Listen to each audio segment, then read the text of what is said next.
Welcome to Anushya சமையலறை. இன்றைக்கி நம்ம பொங்கல் செலிப்ரேஷன் vlog தாங்க பார்க்க போகிறோம். நம்ம வீடியோக்குள்ளே போகிறதுக்கு முன்னாடி நம்ம சேனல் சப்ஸ்கிரைப் பண்ணாதவங்க சப்ஸ்கிரைப் பண்ணிக்கோங்க. ஒன்றுக்கு அப்டேட்ஸ் வேணும்னா பக்கத்தில் இருக்க பெல் ஐக்கானை கிளிக் பண்ணுங்கள். இந்த வீடியோவில் நாம் பார்க்க போகிறது போகி, அதுக்கப்புறம் தைப்பொங்கல் vlog தான் பார்க்க போகிறோங்க. இந்த மார்கழி ஸ்டார்ட் ஆனதுலேருந்து ஒவ்வொரு நாளைக்கு ஒவ்வொரு ஃபேமிலி பூஜை பண்ணிட்டு இருந்தாங்க. இது பார்த்திங்கன்னா சண்டே 29வது நாள் நானும் தங்கச்சியும் பண்ணலான்னு சொல்லி தான் அன்றைக்கி ஏற்பாடு பண்ணியிருந்தோம். எங்கள் அம்மா உட்பட டெய்லி ஒரு 10 பேர் திருப்பாவை 30 பாசமும் பாடுவாங்க. இன்றைக்கி ஒரு 3 பேர் வரலை. இந்த 30 நாளுமே ஆண்டாளுக்கு பிரசாதம் பார்த்திங்கன்னா வெண்பொங்கல் தாங்க. அதுக்கப்புறம் ஐயர் வந்தாருங்க. அன்றைக்கி பூஜை அப்படியே முடிஞ்சிருச்சு. மறுநாள் பார்த்திங்கன்னா போகி, திங்கட்கிழமை அன்றைக்கி வெடிய காத்தால் ஒரு 2 மணிக்கு போகி போட்டுட்ருந்தாங்க எல்லாருமே. நானும் அப்பா மட்டும் எழுந்து அன்றைக்கி போட்டோம். அம்மா எழுந்துக்கல, ஒவ்வொருத்தராக அந்த டைமில் தான் போட்டுட்டு இருந்தாங்க. அதுக்கப்புறம் போகி போட்டுட்டு மறுபடியும் போய் படுத்துட்டோம். எங்கள் ஊர் ஆண்டாள் கோயிலில் ஒரு 2 வருஷமாக போகி பண்டிகை அன்றைக்கி ஆண்டாள் திருக்கல்யாணம் பண்ணிட்டு இருந்தாங்க. இந்த வருஷம் மார்கழி 27வது நாள் குடாரவெள்ளி அன்றைக்கி திருக்கல்யாணம் பண்ணிட்டாங்க. அதனால் இன்றைக்கி பார்த்திங்கன்னா மார்கழி லாஸ்ட்டில் வர பௌர்ணமி பூஜைங்க. எங்கள் 3 மாமாவும் சேர்ந்து தான் அன்றைக்கி பூஜை பண்ணோம். அன்றைக்கி பிரசாதம் பார்த்திங்கன்னா புளியோதரை, அதுக்கப்புறம் கேசரி, ஆஞ்சநேயருக்கு வடமாலையும் கொண்டு வந்தார். சாமி கும்பிட்டு அதுக்கப்புறம் தான் பிரசாதம் வாங்கிட்டு வீட்டுக்கு வந்தோம். இந்த vlog பார்த்திங்கன்னா மறுநாள் தைப்பொங்கல் அன்றைக்கி எடுக்கிறதுங்க. எப்போவுமே போகி பண்டிகை நைட் கோலம் எல்லாமே போட்டுடுவோம். தைப்பொங்கல் அன்றைக்கி காலையில் தான் போட்டோங்க. நைட் ஃபுல்லாக மழைன்றதுனால நைட் போட முடியல. நான் குளித்து முடிச்சுட்டு வரும்போதே அம்மா பார்த்திங்கன்னா பாதி சமையலுக்கு மேலே முடிஞ்சிருச்சுங்க. நான் வரும்போது டைம் 5:30 மணி ஆகிடுச்சு. இன்றைக்கி தலைகளை பார்த்திங்கன்னா பொரியல் 4 வகை பொரியல் செய்யணுங்க. வாழைக்காய், அவரைக்காய், அதுக்கப்புறம் பீன்ஸு, இதோட கருணக்கிழங்கு, இது எல்லாமே உப்பு மஞ்சள் போட்டு வேக வச்சுட்டாங்க. அதே மாதிரி மஞ்சள் பூசணி, அதுக்கப்புறம் சக்கரவள்ளி கிழங்கு செய்யணும். இது வெல்லம் போட்டு செய்வோம். ஆனால் இப்போல்லாம் பார்த்திங்கன்னா வெல்லம் போடுறது இல்லைங்க.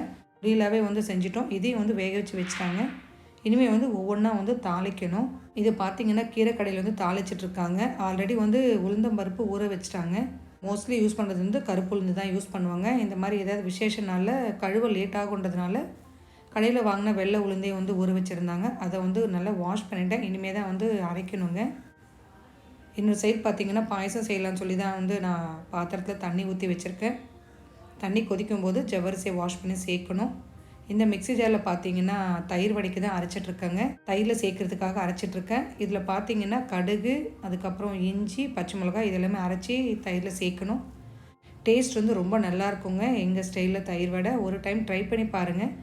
இந்த ரெசிபி எல்லாமே நம்ம சேனலில் அப்லோட் பண்ணியிருக்கேன். உங்களுக்கு தேவைப்பட்டால் செக் பண்ணி பாருங்கள். நான் டிஸ்கிரிப்ஷனில் லிங்க் கொடுக்குறேன். இதை அரைச்சி சேர்த்துட்டு அதே மிக்ஸி ஜாரில் வடைக்கும் இஞ்சி பச்சை மிளகாய் அரைச்சிட்டேங்க. சில டைம் கட் பண்ணி சேர்ப்போம். மோஸ்ட்லி பார்த்திங்கன்னா இந்த மாதிரி அரைச்சே சேர்த்துறதுங்க. இந்த தாளிப்பு பார்த்திங்கன்னா தயிர் வடைக்குங்க. தயிர் வடைக்கு கொஞ்சமாக எண்ணெய் ஊற்றி கடுகு, உளுத்தம்பருப்பு, கடலைப்பருப்பு, காஞ்ச மிளகா, பெருங்காயம், அதுக்கப்புறம் கருவேப்பிலை எல்லாமே சேர்த்துட்டு லைட்டாக மிக்ஸ் பண்ணி தயிரில் சேர்க்க வேண்டியது தான். எப்போவுமே மஞ்சள் சேர்ப்பேங்க. இப்போ கொஞ்ச நாள் அம்மா கூட அந்த மஞ்சள் சேர்க்கறதில்ல. அதை தாளித்து சேர்த்துட்டு நாம் அரைச்சிருக்கோம் இல்லைங்க கடுகு, இஞ்சி, பச்சை மிளகா, அதையும் சேர்த்து நல்லா மிக்ஸ் பண்ணி தேவையான உப்பு சேர்த்து பொடியாக கட் பண்ண கொத்தமல்லி சேர்த்து நல்லா மிக்ஸ் பண்ணிட்டா தயிர் வடைக்கு ரெடிங்க தயிர்.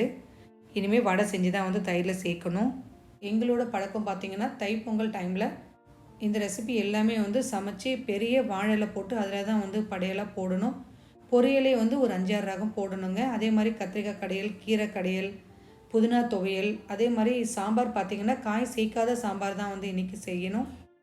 இது பார்த்திங்கன்னா நான் தயிர் சாதத்துக்கு தான் தாளிச்சேங்க. தயிர் சாதத்துக்கு தாளிப்பு பார்த்திங்கன்னா கொஞ்சமாக எண்ணெய் ஊற்றி கடுகு, கடலைப்பருப்பு, உளுத்தம்பருப்பு, அதுக்கப்புறம் பச்சை மிளகா, இஞ்சி பொடியாக கட் பண்ணது, கொஞ்சமாக கருவேப்பிலை, ஒரு காஞ்ச மிளகாய் சேர்த்து நல்லா மிக்ஸ் பண்ணி தயிர் சாதத்தில் சேர்த்து நல்லா மிக்ஸ் பண்ணி பவுலுக்கு மாற்றினா தயிர் சாதம் ரெடி. இன்றைக்கி கண்டிப்பாக தயிர் சாதமும் படையில் போடணுங்க. ஜவ்வரிசி வந்து நான் வாஷ் பண்ணி ஒரு 10 நிமிஷம் ஊற வச்சேன். பாலும் நல்லா கொதிக்க ஆரம்பிச்சிருக்குங்க. இதில் வந்து ஜவ்வரிசி சேர்த்துட்டு ஸ்டவ் ஃப்ளேம் கம்மி பண்ணி வச்சுட்டா லோ ஃப்ளேமில் ஒரு 10 to 15 நிமிஷத்துலேயே வந்து நமக்கு ஜவ்வரிசி வந்து வெந்துடும். அடிக்கடி வந்து இது மாதிரி மிக்ஸ் பண்ணிகிட்டே இருக்கணுங்க, இல்லைனா வந்து அடி பிடிச்சிடும். ஆல்ரெடி வந்து புளியோதரை ரெசிபியை நம்ம சேனலில் அப்லோட் பண்ணியிருக்காங்க. டிஸ்கிரிப்ஷனில் லிங்க் கொடுக்குறேன், உங்களுக்கு தேவைப்பட்ட செக் பண்ணி பாருங்கள். கோயில் டைப்பில் இருக்குங்க.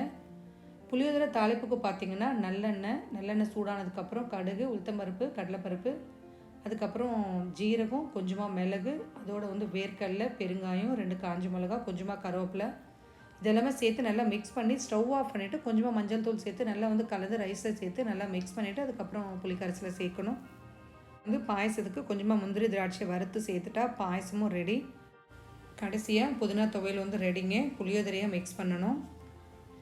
இன்றைக்கி படையலில் போடுற ரெசிபி பார்த்திங்கன்னா தயிர் சாதம், அவரைக்காய் பொரியல், மஞ்சள் பூசணி பொரியல், கிழங்கு பொரியல், வாழைக்காய் பொரியல், பீன்ஸ் பொரியல், கருணக்கிழங்கு பொரியல், ரசம், கீரை கடையல், கத்திரிக்காய் கடையல், அதுக்கப்புறம் பருப்பு, இதோட பச்சை மிளகாய் சாம்பார். புளிக்கரைசல் பார்த்திங்கன்னா நேற்றே வந்து புளிக்கரைசலும் அப்புறம் புளியோதரை பொடியும் வந்து ரெடி பண்ணிட்டோம். மெதுவடை மட்டும் தான் செய்யணும். பருப்பும் வந்து மிக்சியிலே நான் அரைச்சிட்டேன், இந்த வாட்டி கிரைண்டரில் போடலை. தேவையான அளவு எண்ணெய் ஊற்றிட்டு எண்ணெய் நல்லா சூடானதுக்கப்புறம் ஸ்டவ் ஃப்ளேம் கம்மி பண்ணி வச்சுட்டு இந்த மாதிரி சின்ன சின்ன வடியாக தட்டி போடணுங்க. இலையில் வச்சு தட்டினாலும் சரி, இல்லைன்னா கவரில் வந்து வச்சு தட்டினாலும் சரி. போட்ட உடனே கலராமல் கொஞ்சம் வெந்ததுக்கப்புறம் வந்து திருப்பி போடுங்க. அதே மாதிரி தயிர் வடை செய்யும்போது இந்த மாதிரி தயிர் வடைக்கு தாளிப்பு செஞ்சுட்டு அதுக்கப்புறம் நல்லா சூடாக இருக்க வடை எடுத்து தயிரில் சேர்த்தாதாங்க டேஸ்ட்டும் நல்லாயிருக்கும். ஊறினதுக்கப்புறம் நல்லா சாஃப்டாக வரும். இந்த வடை வந்து ரெடி ஆகிடுச்சு. இதை எடுத்துகிட்டு நாம் வந்து தயிரில் சேர்த்துடலாம். வடை சேர்த்துட்டு நல்லா வந்து இந்த மாதிரி அழுத்தி விட்டுடுங்க. அதே மாதிரி வடை மேலே வந்து தயிர் இருக்கணும். தயிர் உள்ளே இருந்ததுன்னா வடை அந்த அளவுக்கு ஊறாதுங்க, டேஸ்ட்டு வந்து நல்லா இருக்காது. பூஜை ரூம் வந்து அம்மா காலையிலே வந்து ரெடி பண்ணிட்டாங்க. இனிமேல் வந்து படையல் போட்டுடலாங்க. இலை பார்த்திங்கன்னா இன்றைக்கி ஒரு இலையில தான் வந்து படையல் போடணும். புளியோதரை, தயிர் சாதம், மெதுவடை, ஒயிட் ரைஸ், இதோட வந்து பருப்பு, தயிர் வடை, பாயசம், அவரைக்காய் பொரியல், பீன்ஸ் பொரியல், கருணக்கிழங்கு பொரியல், வாழைக்காய் பொரியல், மஞ்சள் பூசணி பொரியல், அதுக்கப்புறம் கத்திரிக்காய் கடையல், கீரை கடையல், இதோட புதினா துவையல், கொஞ்சமாக சாம்பார். இந்த சமையல்லையுமே வந்து வெங்காயம் சேர்க்கக்கூடாதுங்க. இதோட கொஞ்சமாக ரசம், அப்புறம் எல்லாத்து மேலேயும் வந்து கொஞ்சமாக நெய் ஊற்றிட்டு கற்பூரம் ஏற்றி சாமி கும்பிட்டு தேங்காய் உடைக்க வேண்டியது தான். அப்பா வந்து இன்னும் வரலைங்க. நாங்கள் 3 பேர் மட்டும் தான் சாமி கும்பிட்டோம். எப்போவுமே வந்து பொங்கல் டைமில் காலையில் வந்து பிரேக்ஃபாஸ்ட் இல்லைங்க. ஒரே டைம் வந்து நாங்கள் இந்த மாதிரி சாமி கும்பிட்டு அதுக்கப்புறம் தான் சாப்பிடுவோம்.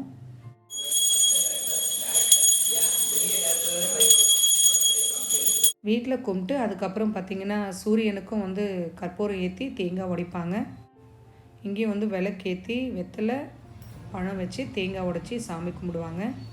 அதுக்கப்புறமா காக்காவுக்கு சாப்பாடு வச்சுட்டு அதுக்கப்புறம் வந்து நாங்கள் எல்லாமே சாப்பிட்டோம். இப்படி தான் எங்களோட தைப்பொங்கல் வந்து ஒவ்வொரு வருஷமும் முடியும். இந்த வீடியோ உங்களுக்கு பிடிச்சிருந்தால் லைக் பண்ணி சப்ஸ்கிரைப் பண்ணுங்கள். தேங்க்ஸ் ஃபார் வாட்சிங்.